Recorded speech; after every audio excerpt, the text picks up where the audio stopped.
Certainly, silver is a critical commodity needed for worldwide economic development.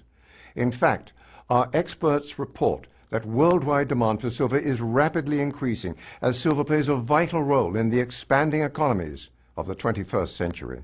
As president of the Silver Institute, I've gone to China as part of a major conference that the Silver Institute has had for the last 5 years in China.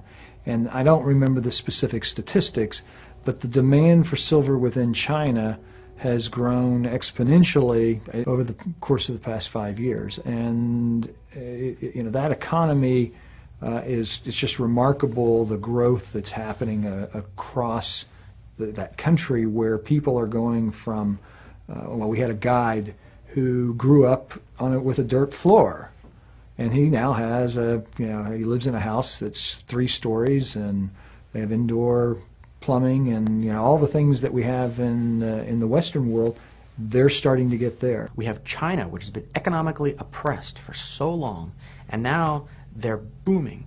So that Chinese people, historically, relatively recently, like a few years ago, used about 1/70th the amount of silver per person than the person in the United States does.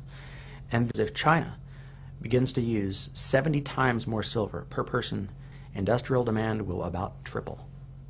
And industrial demand is already consuming more silver than we're mining today.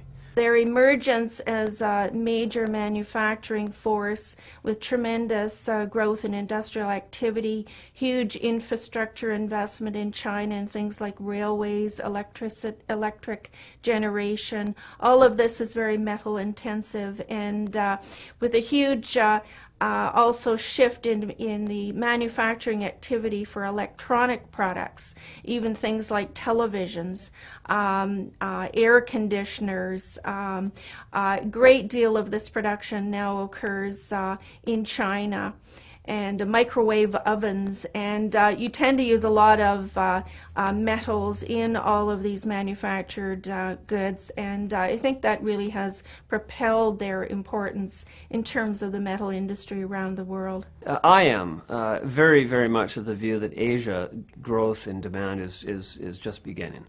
There's 1.3 billion Chinese, there's 1 billion Indians, there's 200 million in Indonesia.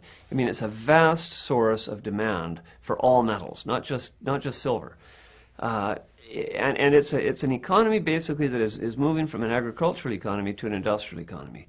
Their consumption of most metals is a tiny fraction of what it is in North America. Even if they went to only 1/50th or 1/40th of our consumption per capita, that still represents a huge increase in demand pretty much across the board for silver, for gold, for lead, for zinc, for nickel, and so forth. When you consider that there are probably millions and millions and millions of people in China, they don't have refrigerators, they don't have air conditioners in their homes, they don't have a lot of things that we take for granted here in the United States. They don't have lighting, and as their standard of living rises, they want these products. It's going to make life more comfortable for them. And these are just everyday aspects of life, or aspects of everyday life that we deal with. And you look at what we've consumed here in this country, and it's not going to be any different in those countries if the standards of living continue to rise. And so, electric motors, cellular telephones, computers, water purification in China and India is probably more of an issue there than it has ever been here.